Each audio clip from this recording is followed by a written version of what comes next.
ওই গ্রামে দেখলাম ধরেন আমি বাড়িতে ছিলাম, আমারই এক চাষা ধরে ও আটকা রাখিছে, বুঝছেন। শিয়াব যখন আটকাইছে তখন আমরা গেলাম, যাইয়া শিয়াবের পা সাথেই আমরা মাথা সাহেবটি ধরেছি যে গাড়ি তোর চল।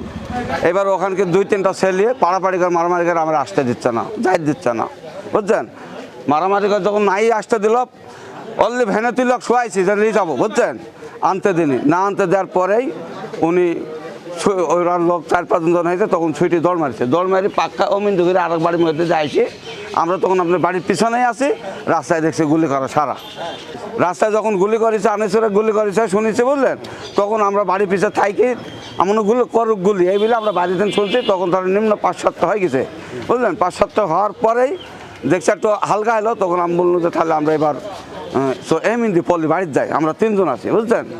এবার যেমনি পল্লী বাড়িতে যাচ্ছে তখন দেখছি শুনলে 3 এটা পাইছে রে শোয়ার বাচ্চারা, এই বলে তাড়লো আমারে। যেমনি তাড়লো আর আমরা দৌড়ে 2-3 বাড়ি ঢুকে বনু। কিন্তু ঢুকে আমরা জান যেটা এক্সিডেন্ট করছে ওই লোক এক বাড়ির মধ্যে পাইছে, আর আমি যে বাড়ির মধ্যে তো ওই বাড়ির উনিরা ছিল না, যায়নি। তারপরে যখন সব হেঁটে গেছে তখন আমি বাইরে বাড়া রাস্তা দিয়ে ভ্যানে হেঁটে বাড়ছিল। ওরা যখন আপনার প্রথম যখন ঠেলাপাড়া করে তখন ওরা আপনার ছিল হলো আপনার 4 জন, আর পরে গোলাগুলি করার লাগে সাধু বলেছেন বলে 4-5 জনে গেছে, বুঝলেন।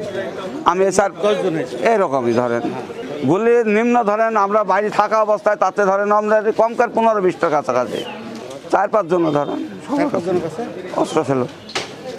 আমরা চাচ্ছি সে যে লোক আপনার শিয়াব, এই লোক হচ্ছে যে কোনো টাইমে অস্ত্র বের করে, বুঝলেন। গ্যাঞ্জাম যাতায়াতে বাজায় গ্যাঞ্জাম বের করে।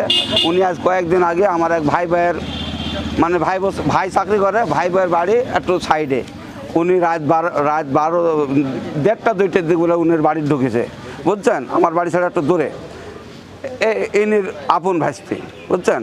তারপরে এরা বলে তাড়াভিড়া করে দৌড় মারে, বুঝলেন।